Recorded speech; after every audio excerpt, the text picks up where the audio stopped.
Hi there.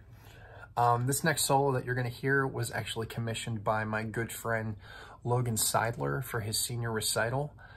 He asked me to write a chord melody for double seconds, and I came up with this solo called On This Night, and it's based off of a piece I wrote way back when I was in high school called Starry Night, and I'm performing them on double seconds made by the late Cliff Alexis, and then rebuilt and cleaned up by Shelly Irvine years later. So I hope you enjoy. This is called On This Night.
you.